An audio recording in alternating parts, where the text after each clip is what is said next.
الله من الشيطان الرجيم. بسم الله الرحمن الرحيم. أفلا ينظرون إلى الإبل كيف خلقت وإلى السماء كيف رفعت وإلى الجبال كيف نصبت وإلى الأرض كيف سطحت فذكر إنما أنت مذكر لست عليهم بمسيطر إلا من تولى وكفر فيعذبه الله العذاب الأكبر إن إلينا إيابهم ثم إن علينا حسابهم صدق الله العظيم. حضرات، جیسے کہ آپ واقف ہیں، آج ہمارے اعلامیہ نمبر 435 کا چوتھا آئٹم شریعت انفارمیشن سروس کی 448ویں نشست ظلم کا اسلامی تصور کے عنوان سے حافظ محمد اسحاق کمال قادری صاحب مخاطب فرما رہے ہیں. ہمیں یہ بھی یاد ہے کہ ان محافل کا آغاز 2002 میں ہوا تھا اور آج 10 سال کے سفر کے بعد ہم ایک یا دو کم 450 محافل منعقد کر چکے ہیں. حضرات، ہر سال 45 نشستیں ہوتی ہیں. وجہ یہ ہے کہ ماہ رمضان میں نشستیں نہیں ہوتی اور ایک دو نشستیں تقاریب یا تہوار وغیرہ کی وجہ سے نہیں ہوتی. تو اس طرح سے 10واں سال کا آغاز ہے. پہلی دفعہ جب مولانا نے مخاطب کیا تو وہ اس علاقے میں کچھ نشستوں کو مخاطب کرتے تھے اور نواب عمر علی خان صاحب نے تجویز کیا تو ہم نے ان محافل کا اہتمام کیا اور ہمیں اس کا اندازہ نہیں تھا کہ یہ محافل اس قدر استفادے کا باعث بنے گی. مجھے یقین ہے کہ آپ حضرات میں سے کئی اور پریس کے ذریعے سے سینکڑوں افراد بعض وقت تو اضلاع سے بھی ٹیلی فون آئے کہ حافظ صاحب کا رپورٹنگ نہیں ہوئی. تو اخبار یہاں تو چار دیواری میں چند لوگ سنتے ہیں، لیکن اخبارات کے ذریعے بہت سو تک ان کے خطابات پہنچتے ہیں اور وہ جس تیاری سے یہاں آتے ہیں یہ کہنا بیجا نہ ہوگا کہ وہ پوری طرح سے عالم دین کہلانے کے مستحق ہیں. ہم آج جامع مسجد عالیہ کے کانفرنس ہال میں ایسی نشست کے لیے جمع ہیں جو ہر ہفتہ ہم منعقد کرتے ہیں اور مہینے میں ایک دفعہ پابندی سے حافظ صاحب ہمیں مختلف عنوانات سے حالات حاضرہ کو پیش نظر رکھتے ہوئے نئے عنوانات سے ہمیں مخاطب کرتے ہیں. مجھے چندہ اس بات کی ضرورت نہیں ہے کہ بتاؤں کہ حافظ صاحب کے خطابات کس قدر معیاری ہوتے ہیں. مجھے یقین ہے کہ آج بھی ہم ان سے ہمیشہ کی طرح استفادہ کریں گے، لیکن ان سے صرف میں ایک گزارش کر رہا ہوں کہ عام طور پر یہ دیکھا گیا ہے کہ وہ اس قدر تیاری سے آتے ہیں کہ دریا کو کوزے میں بند کرنے کے باوجود وہ ٹائم کم پڑتا ہے. لیکن آج اور بھی بہت کم ٹائم ہے، اس لیے کہ مغرب سے پہلے، نماز مغرب سے پہلے ہمیں نشست کو ختم کرنا ہے، اور اگر وہ صرف آدھا گھنٹہ مخاطب فرمائیں تو یہاں جو حضرات تشریف لائے ہیں اپنے اپنے خیالات کو پیش کرنے کے لیے یا سمجھیے تہنیت کے لیے، تو ان کو بھی کچھ موقع مل سکے گا۔ اب اس وقت جو ٹائم ہے السلام علیکم ورحمۃ اللہ وبرکاتہ۔ بسم اللہ الرحمن الرحیم، الحمد للہ رب العالمین، الرحمن الرحیم، مالک یوم الدین، والصلاة والسلام علی سیدنا محمد وعلی آلہ وصحبہ اجمعین ومن تبعہم بإحسان الی یوم الدین۔ اما بعد، قال اللہ جل وعلا فی کتابہ المجید، فاعوذ باللہ من الشیطان الرجیم، لا تحسبن اللہ غافلا عما يعمل الظالمون۔ وقال النبی صلی اللہ علیہ وسلم، ان اللہ لیملی للظالم فاذا اخذہ لم یفلتہ۔ صدق اللہ العظیم وصدق رسولہ النبی الکریم۔ ہر قسم کی تعریف اللہ ہی کو لائق ہے، جو تمام جہانوں کا پالن ہار ہے، جو بہت مہربان نہایت رحم فرمانے والا ہے۔ ایسے بے مثال رب کے درود اور سلام ہوں اس کے آخری نبی حضرت محمد مصطفیٰ صلی اللہ علیہ وسلم پر، جو ہمارے رہبر اور رہنما ہیں اور تمام جہانوں کے لیے جن کو رحمت بنا کر بھیجا گیا۔ وما ارسلناک الا رحمۃ للعالمین، اور جن کی اتباع میں اللہ تعالیٰ نے اپنی محبت کا اور گناہوں کی بخشش کا وعدہ فرمایا، فاتبعونی یحببکم اللہ ویغفر لکم ذنوبکم، اور جن کی اطاعت میں اللہ تعالیٰ نے ہدایت کا وعدہ فرمایا، ان تطیعوہ تہتدوا، اور جن کی مخالفت میں عذاب اور فتنوں کی وعید سنائی، فلیحذر الذین یخالفون عن امرہ ان تصیبہم فتنہ او یصیبہم عذاب علیم۔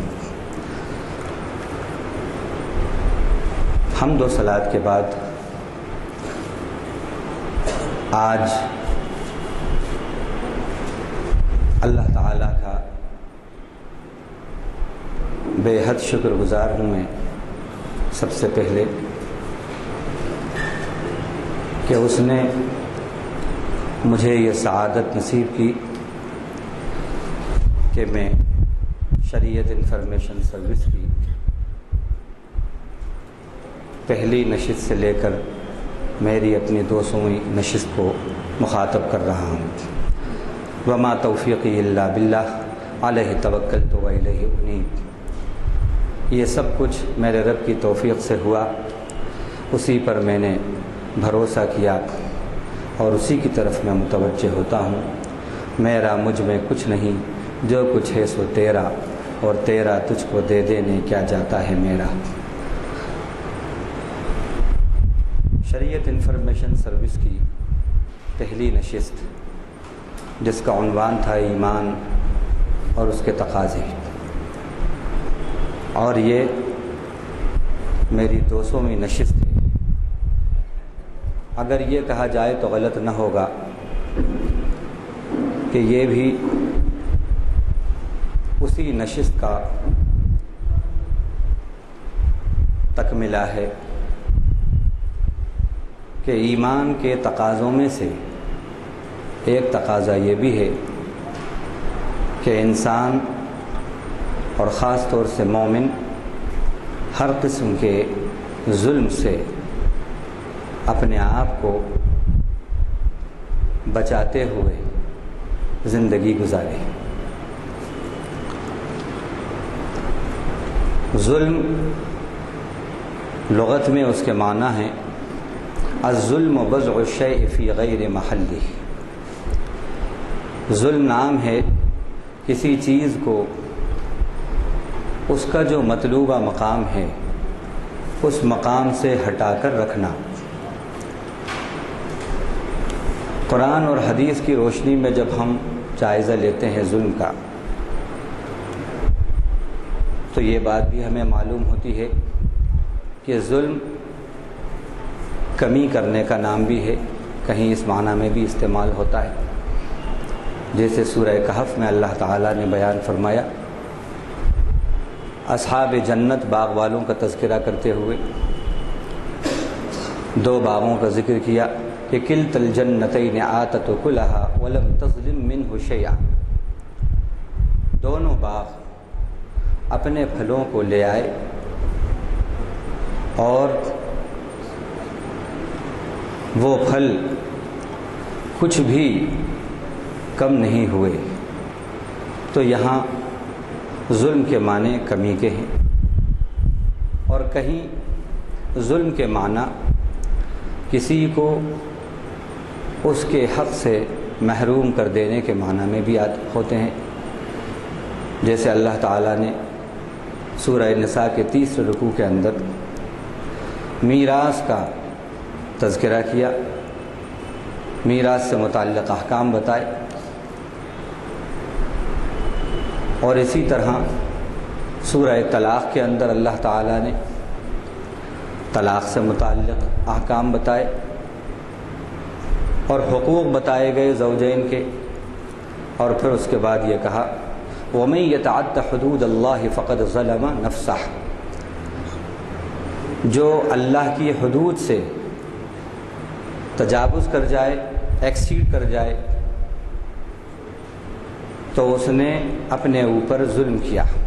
تو یہاں پر کسی کو کسی کے مستحق حق سے، مطلوب حق سے محروم کر دینے کے معنی ہے. اور ظلم اندھیرے کو بھی کہتے ہیں. جب کسی کی حق تلفی ہوتی ہے تو یقیناً اس وقت ایمان کی روشنی میں جو حق تلفی کرنے والا ہے اس کے ایمان کی روشنی میں کمی آ جاتی ہے، اور حق تلفیاں جب بڑھتی ہیں تو اندھیارہ بڑھتا ہے، تاریکی بڑھتی ہے، اور جہاں انصاف ہوتا ہے، احسان ہوتا ہے، وہاں اندھیرے چھٹتے ہیں، اجالوں کی حکمرانی ہوتی ہے. اب ظلم کو اگر ہم قرآن اور حدیث کی روشنی میں بیان کریں اور قرآن کی مختلف آیات جو ظلم سے متعلق ہیں اور احادیث جس میں ظلم کی تعریف کی گئی ہے اور مختلف ظلم کے اوپر وعیدیں بتائی گئی ہیں، ان سب کو اگر ہم سامنے رکھیں تو ان کو ہم 3 شعبوں میں کلاسیفائی کر سکتے ہیں. ان کا کلاسیفیکیشن 3 شعبوں میں ہم کرتے ہیں. ایک حقوق اللہ، دوسرا حقوق العباد، تیسرا حقوق نفس. انسان اور خاص طور سے مومن کے اوپر اللہ کے بھی سب سے پہلے حق ہیں،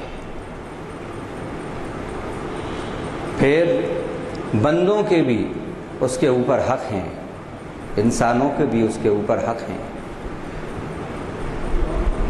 اسی طرح پھر اس کے اوپر اس کی ذات کے بھی حق ہیں. فآت کل ذی حق حقہ. اللہ کے نبی صلی اللہ علیہ وسلم فرمایا ہر حق والے کو اس کا حق ادا کرتے ہوئے زندگی گزارو. اللہ کے حقوق کیا ہیں؟ ہمیں قرآن یہ بتاتا ہے، حدیث یہ بتاتی ہے، اسلام یہ بتاتا ہے. اس کو بھی حتی الامکان بر وقت اور ہر وقت زندگی کے تمام شعبوں میں پورا کرنا، اسی کا نام استقامت ہے، اسی کا نام ایمان کامل ہے.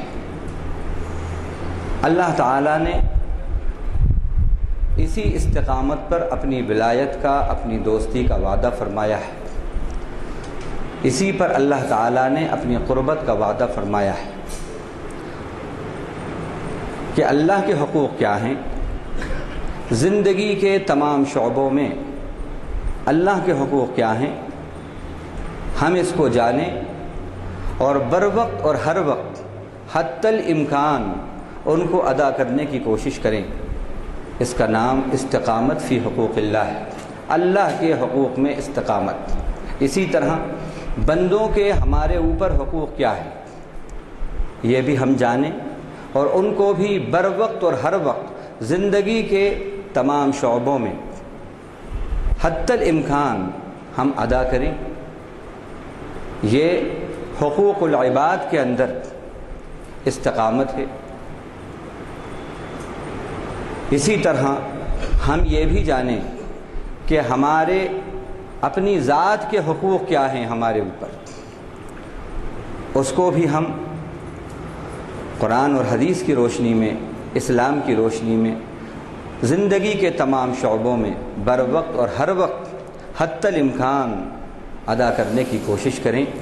یہ حقوق فی الذات یا حقوق فی النفس سے متعلق استقامت ہے۔ ہوتا یہ ہے، دیکھنے میں یہ آتا ہے کہ کہیں پر زندگی میں عبادات کا شعبہ بہت اچھا ہے، پاورفل ہے، مکمل ہے، تو معاملات کا شعبہ گڑبڑ ہے، معاشرت کا شعبہ گڑبڑ ہے۔ کہیں ایسا ہوتا ہے معاملت اور معاشرت ماشاءاللہ بہت اچھی ہے، تو عبادات کا جو شعبہ ہے اس کے اندر نقص ہے۔ کہیں پر یہ ہوتا ہے کہ عبادات بھی بہت اچھے ہیں، معاشرت بھی بہت اچھی ہے، لیکن عقائد کا جو شعبہ ہے اس کے اندر جھول ہے، اس میں نقص ہے۔ تو غرض یہ کہ زندگی کے ہر شعبے میں بر وقت اور ہر وقت حتی الامکان اللہ کے احکام کو پورا کرنا، اسی کا نام استقامت ہے اور یہی ظلم سے بچنا ہے۔ اور جب ہم ظلم سے بچتے ہیں تو گویا کہ ہم حق کے قریب ہوتے ہیں، ایمان کے قریب ہوتے ہیں، اللہ کے قریب ہوتے ہیں، اللہ کی معرفت کے ہم قریب ہوتے ہیں۔ اللہ تعالیٰ نے اپنی کتاب پاک میں اب ظلم سے متعلق جو باتیں بتائی ہیں کہ اللہ کے حقوق میں ظلم کیا ہے اور اس میں بھی ہمیں ظلم سے بچنا ہے، اللہ کے حقوق کیا ہیں اور اس میں ظلم کیا ہے۔ اللہ کے حقوق بندے کے اوپر یہ ہیں کہ بندہ اپنے رب کو یعنی اللہ کو اپنا خالق سمجھے، اپنا معبود سمجھے اور اپنا رب سمجھے، اس کے کلام کو کلام شفا سمجھے، کلام حق سمجھے، اور جس عقیدے کی اس نے بات کہی ہے، جس عقیدے کو اپنانے کا وہ حکم دیتا ہے، اس عقیدے کو وہ اپنائے۔ یہ اللہ کے معاملے میں حقوق کی ادائیگی ہے، اور بندہ جب ان معاملات میں خلاف ورزی کرتا ہے، یعنی رب کسی اور کو سمجھتا ہے، مالک کسی اور کو سمجھتا ہے، معبود اور مسجود کسی اور کو سمجھتا ہے، پالن ہار کسی اور کو سمجھتا ہے، تو گویا کہ وہ اللہ کے معاملے میں حق تلفی کر رہا ہے۔ اسی لیے اللہ تعالیٰ نے فرمایا وَالْكَافِرُونَ هُمُ الظَّالِمُونَ، جو کافر ہیں، نافرمان ہیں، خدا کی جو فرما برداری نہیں کر رہے، وہی ظالم ہیں۔ خدا کی فرما برداری نہ کرنے والے جو ہیں انہی کو ظالم کہا گیا۔ وہی ظالم ہے۔ تو یہ اللہ کے معاملے میں حقوق کا معاملہ ہے، اور اللہ کے معاملے میں ظلم سے اس طرح بچا جا سکتا ہے۔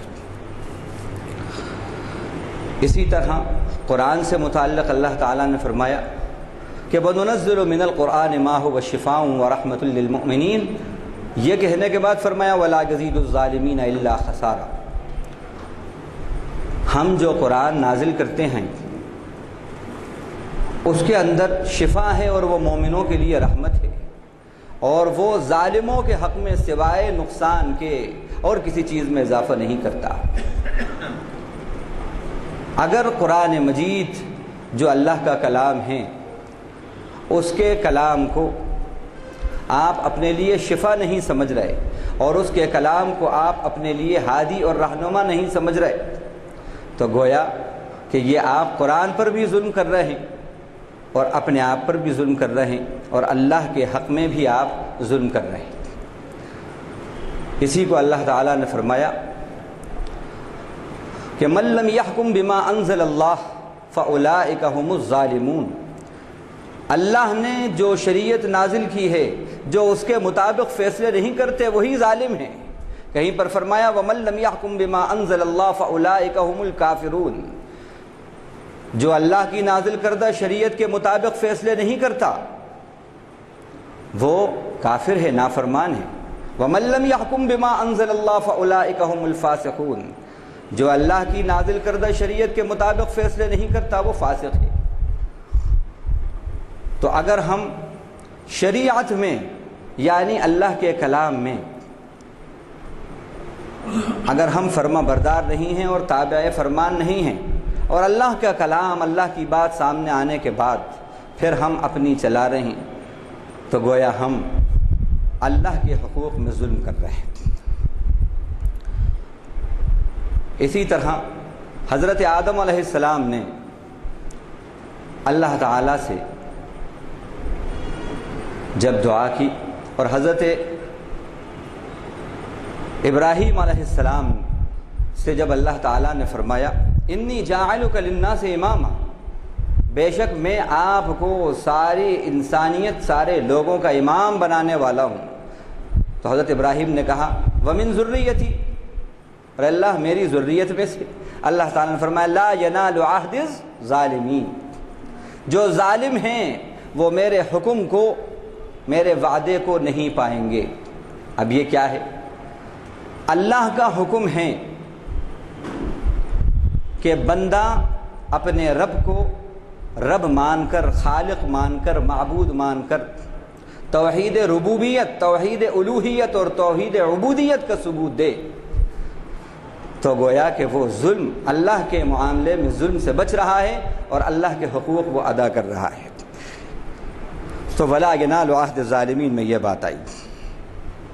اسی طرح کہیں فرمایا من اظلم ممن منع مساجد اللہ ان یذکر فیہا اسمہ وسعی فی خرابہا، اس سے بڑا ظالم کون ہے جو اللہ کی مساجد سے لوگوں کو روکے اور اس بات سے روکے کہ اس میں اللہ کا نام لیا جائے، اللہ کا چرچا کیا جائے، اور ان کو برباد کرنے کے لیے کوششیں کرے، کاوشیں کرے۔